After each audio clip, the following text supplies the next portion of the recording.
friends, it's Rebekah with MacArthur Public Library, and we're going to talk about bird watching today, backyard birds.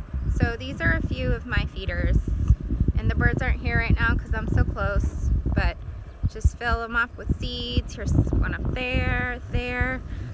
This one here has some oranges because the orioles like it. They're not here right now, but other birds do sometimes poke around on them.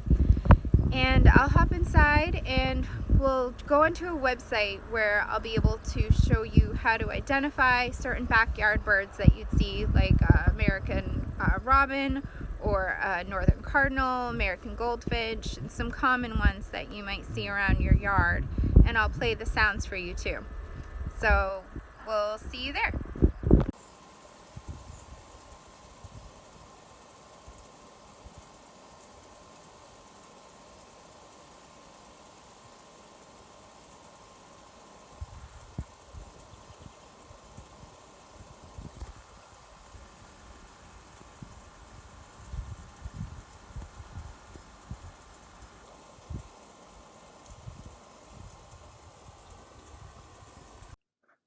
Hey there, so this is Rebekah again. We're inside now, and I'm on the Cornell Lab website, allaboutbirds.org, and I wanted to show you a few of the birds that you would see in your backyard if you're local to southern Maine.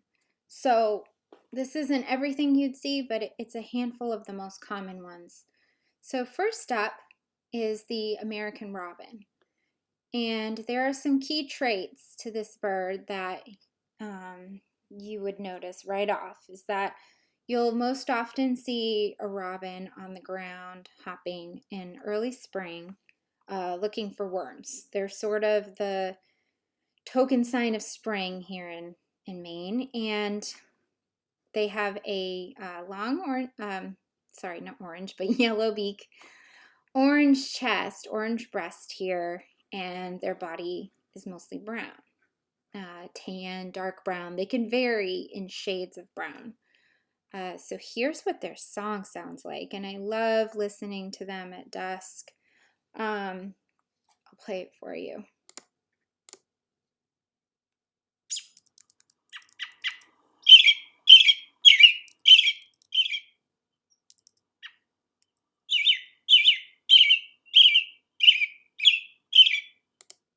So they have different calls and songs, but that one is one that you most often hear at dusk, or at least I do in my backyard. Here's a little video. Let's see what this does. Might see some behaviors.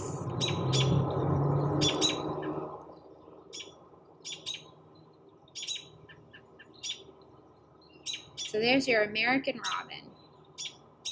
They're awful cute. Now, one neat thing about robins too is that they actually, some of them, not all, but some of them do overwinter. So you may see some in the winter and think that something's wrong, but they're okay. Some of them just stick around. So there's your American robin. Now we're going to hop to the American goldfinch. This is in no particular order, just how I have my tabs up. So the American goldfinch, one thing I didn't mention before with the robins, and I'm not an ornithologist, I'm not a bird expert, I'm just a bird watcher and bird admirer. With the robin, I believe the male and the female look pretty similar. The female might be a little more pale, and the here you see it says adult male. Their coloring is a little more contrast, so they have some darker brown. And then the female, I think this one here, the large picture here, I think this is a female. So with the goldfinch, you can tell the male and the female differently right off. So except when they're non-breeding. So this one that says a non-breeding male, that is what, when I see female goldfinches, it's what they look like to me as well. So here is their song. Quite different than the robin.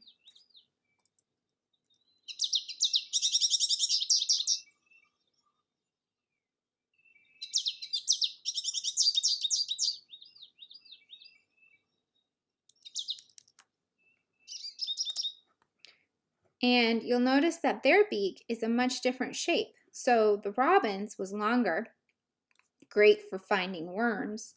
And this goldfinch's beak is sharper, shorter, stronger for seed cracking. So we have some large sunflowers in our yard right now, and they love to eat from them. So I'm going to click here on this ID info. And this will just give you some more colors. So breeding male, very bright here on the left, bright yellow and black. Non-breeding male is a little more pale, but you can still see they still have these beautiful stripes. Here's another breeding male, so like in the summer seasons. Here's your female. So she's a little more tan, gray, beige, some of those paler hues mixed in compared to this brighter, more sharp yellow. So let's check out this behavioral movie. You can see them on some thistle. They're getting the seeds in there. They're much smaller than a robin, probably a third of the size, roughly. And like I said, I'm not, not an expert, so this is like the facts that I'm giving you are from my own observations. So there's your cute little goldfinches. Here is a very sharp looking fellow, a blue jay. So you guys have probably seen a blue jay hopping around at one time or another. These birds do overwinter in southern Maine. Let's see their call.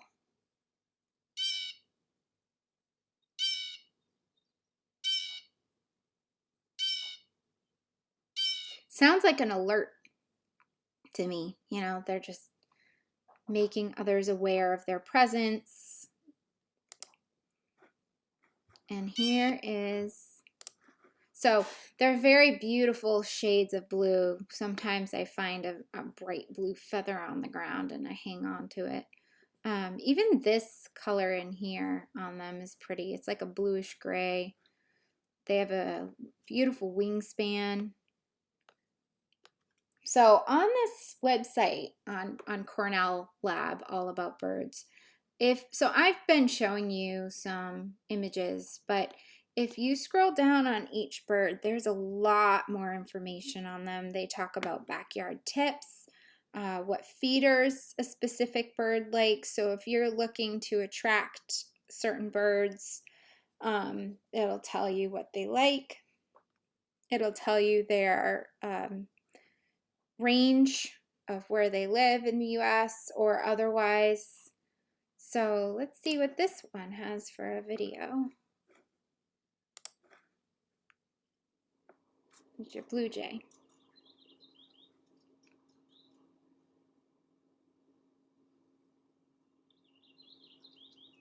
Getting some seeds.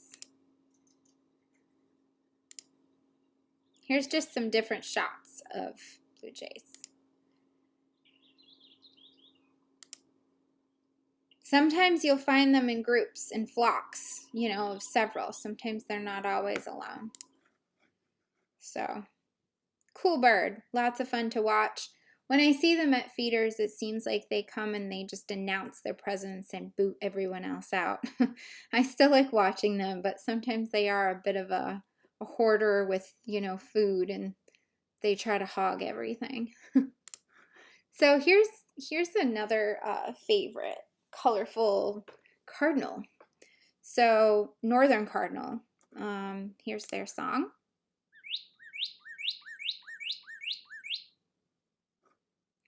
I have found that cardinals have many different sounds. This one to me sounds like a car alarm.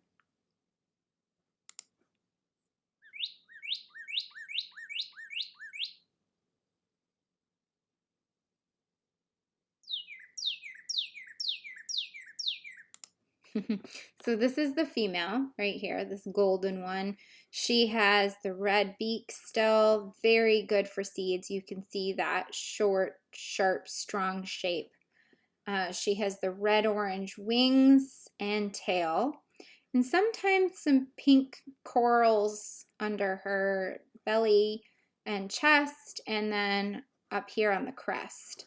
So here's the male, bright, like a fire engine red or candy apple red. You can see sometimes just a flash of red go by and you'll know it's most likely a cardinal.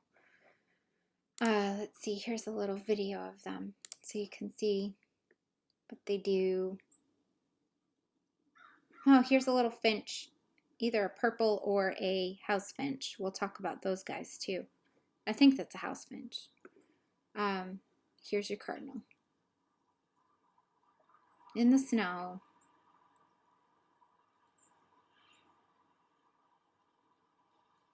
They're in between the size of a robin and a goldfinch. They're kind of a medium-sized bird. And this is a baby, little juvenile. We've seen a few of those. You can tell the mouth, the corners of the mouth are still big. Oh, it's a really little one. All right, so let's hop on to the next one. So here's your cardinal. Now we're going to talk about sparrows. So I chose the song sparrow. There are many different species of sparrows that we see in southern Maine. The song sparrow is one that I see the most of. We also get tree sparrows sometimes, chipping sparrows. They're a little less common in my backyard anyway. So here's a song sparrow. One characteristic of them is this dark brown spot on their chest. So right here too. So they're saying eastern here, southwest here. So as you're in different parts of the country, they look a little different. So this one here, where it says eastern, I think is the one that we get. So here's their song.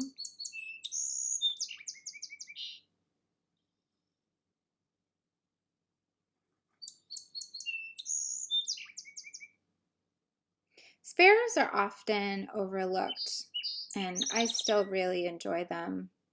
They have so many neat markings and colorings, and they camouflage really well into the landscape.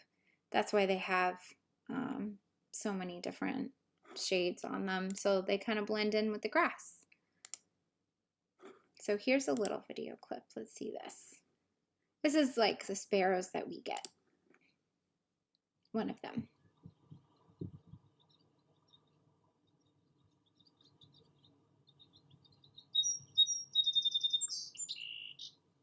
That little trill in there. It's really cute.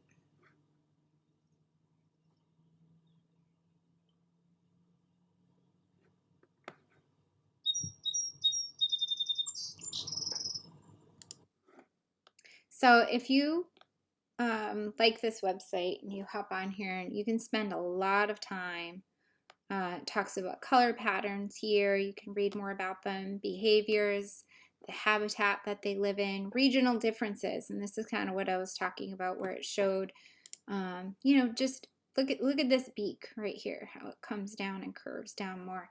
So birds in different areas have, different functionalities. So there's different traits on them. Looks like these are, let's see, this one's in Alaska. So I haven't seen a sparrow that looks like this, even though this is also a song sparrow. We don't get song sparrows that look like this here, or I've never seen them. This is kind of like the one that we get. So we'll hop on over to one of my favorite little ones, the Rubythroated Hummingbird. And we get these at our feeder. To make nectar for a hummingbird, it's 1 cup of water with a 1/4 cup of sugar, and you dissolve it really, really well. Put it in a feeder. I don't use the red dye. I feel like the birds don't need that red dye. They're so much better off without it. If your hummingbird feeder has some red on it, that is plenty. I just got a hummingbird feeder that has lavender glass and rose gold colored base, and they still come to that. So they don't need that red dye. So here's your hummingbird sounds. That buzzing is their wings.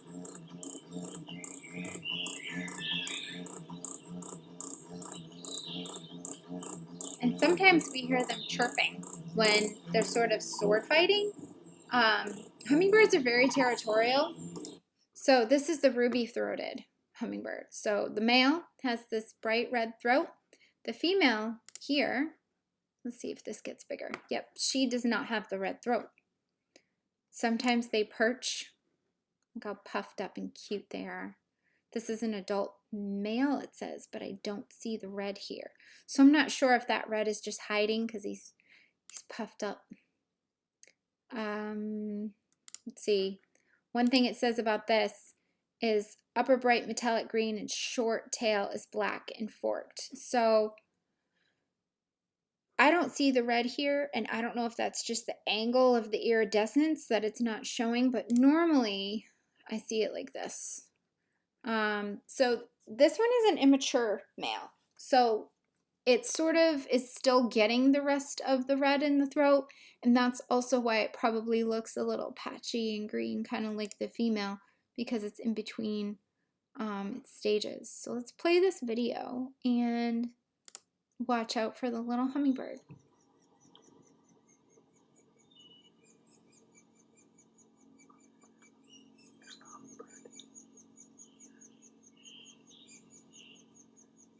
There it is. Looks like almost like a moth. It's so little.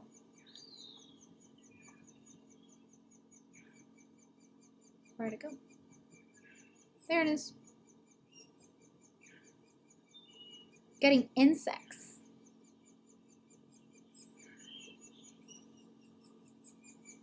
So the birds inside this tree, those were not hummingbirds. Those were other birds. I think it said sapsuckers. So yeah, you can, oh, here's some in their nest. These are baby hummingbirds. That nest is super tiny. I think I've read that hummingbird eggs are the size of like a pencil eraser. I could be wrong about that though, but they're tiny, super tiny. Not getting any sound on this video, but just shows you, you know, 2 hummingbirds in a tiny nest. So there's your ruby-throated hummingbird. Give you a little more ID info on this. Cool facts. The ruby-throated hummingbird beats its wings about 53 times a second. So we have, you know, 60 seconds in a minute, but a ruby-throated hummingbird beats their wings 53 times a second. That's pretty amazing. So here's our house finch. We saw this bird make an appearance in the Cardinal video a few minutes ago, and I'll show you a little more info on this bird. So adult male here. Now, sometimes when you see a purple finch, I'm going to hop over to that tab real quick. This is a purple finch. The reddish purple covers a lot further onto the body of the bird. And then with the house finch, it comes about halfway. So sometimes, you know, if you see a house finch or a purple finch, it's easy to get them confused. I'm trying to look between to see if I can give you any like key indicators, some differences. To me, that's the biggest difference is, like, you know, a birder, an ornithologist could give you like much more detailed differences, but what I'm noticing right off is that maroon, reddish purple color comes about halfway on the house finch, whereas with the purple finch, it covers a lot further. You can see it coming all the way back to here. And you may not always see that, you know, depending on the angle of where you're watching the bird. So here's your house finch song.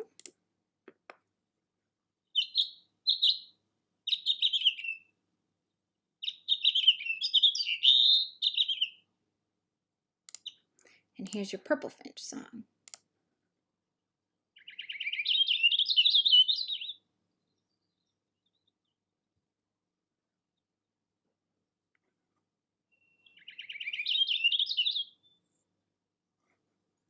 So both of the females of the house finch and the purple finch, they have, you know, this brown speckled color to them.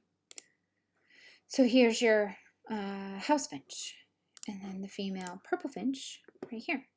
So a similarity you'll also notice between goldfinches, house finches, and purple finches is they have that same shaped beak. So I'm going to hop on over to the goldfinch real quick, and you can see that same shape, similar to our cardinal shaped beak. And that's because birds have different shaped beaks for different functions. Like the ruby-throated hummingbird, you know, they drink nectar. They have a tongue that they stick way out. If you could see this hummingbird's tongue, it would come out to about here. And then finches eat seeds. So their beaks are built for different functionalities. So it's just an interesting thing when you're bird watching and you're trying to think about that bird's lifestyle, habitat, diet. Checking out their beak shape is a big indicator of what their life is like. So this bird you may not see very often, but we were lucky enough to have a couple in our backyard this summer. They're really interesting. So this is a brown thrasher, and they sort of have a same look as a robin as far as body shape, beak shape. And what that tells me, just as someone who is just an observer, you know, they must eat similar things. They must have a similar diet. So we saw a brown thrasher hopping up and then diving down to the ground and thrashing against the ground. So like it looked like they were probably finding insects. So here's their song. Check out that eye. Such a neat eye.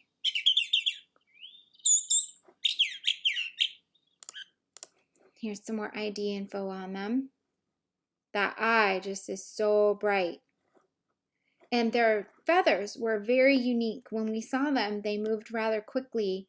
And, you know, when you see that flash of rusty color, sometimes you think cardinal, but I could tell instantly the shape of this beak was not a cardinal. The shape of the tail, the way it came up versus going down on a cardinal, you know, it was definitely a unique bird. And we had to see it 2 or 3 times in the yard before we could tell that it was a thrasher.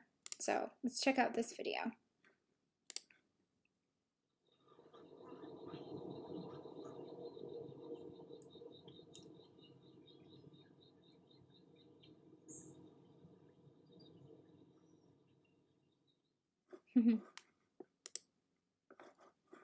All right, I'm gonna head on over to a couple of woodpeckers here.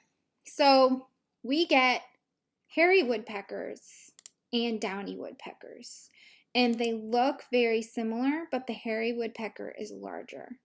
So I'm gonna play this for you. This is the hairy woodpecker. They are, I believe, about 7 inches long. And then the downy woodpecker is like 5 inches long, sometimes smaller. Here's the downy. These guys love to eat suet. They love to bang against, you know, whoops, sorry, this is still playing. They love to bang their heads against trees. Like you'll often see them in this sort of position. Well, here's one right here.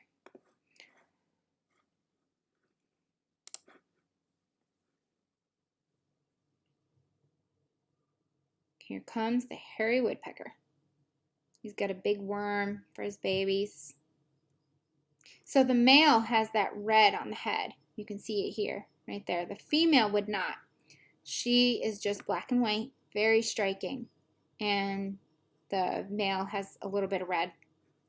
Same with when you get over to the downy woodpeckers, the male is going to have the red. This one here where it says Eastern, this is the one that we get. Pause that video. So we get the Eastern variety of the downy woodpecker.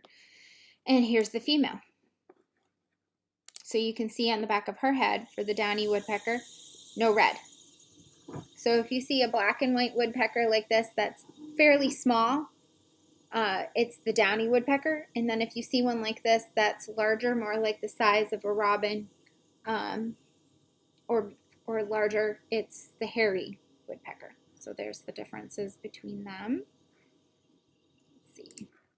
And then I'm going to hop over to an eastern bluebird. So these birds have the same kind of rusty orange as a robin, but check out that blue. So here's your male, bright blue, female, bluish gray. Beautiful, subtle hues. Here's their song.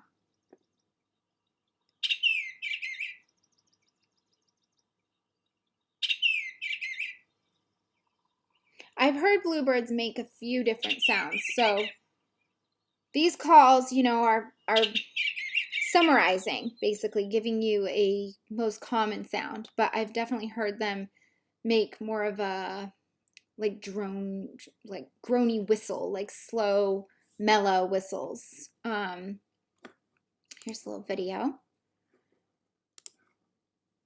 so we can see them in the wild.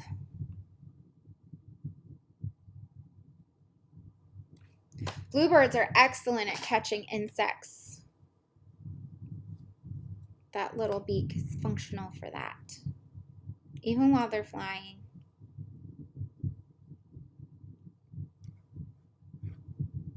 They're a lot of fun to watch. So let's see, I'm going to search for a couple more that we didn't get to look at. So speaking of catching insects while flying, an American tree swallow, actually just tree swallow, sorry about that. These birds are excellent at keeping mosquito population down. So if you're looking for that,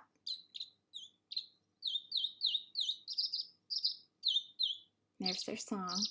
Yeah, if you're looking for birds to keep mosquito population down, build them some tree swallow condos, and, you know, you'll be thanking them. So here's some more ID info on them.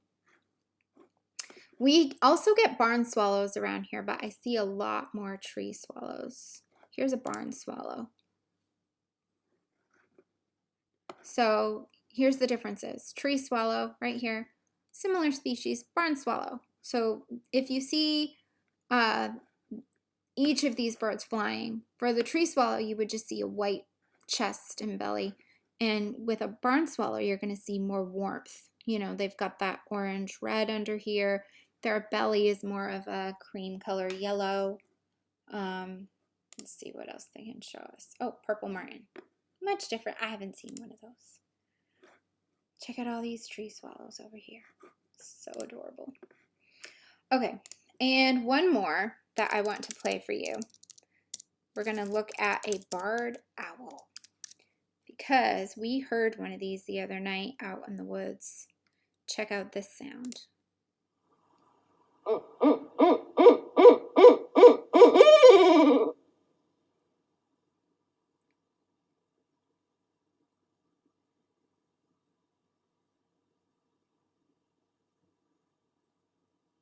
Waiting to see if they play another sound.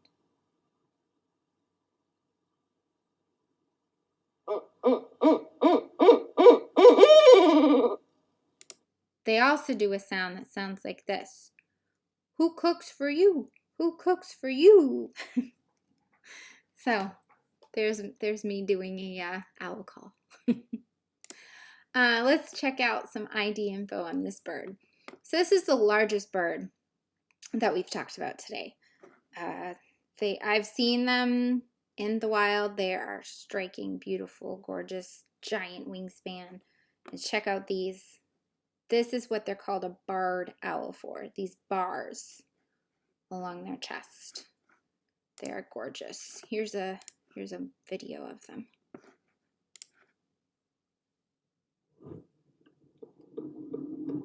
Look at those eyes. It's like they know you're there.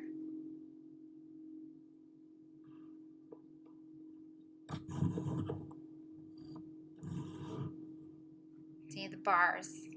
Those bars on their feathers.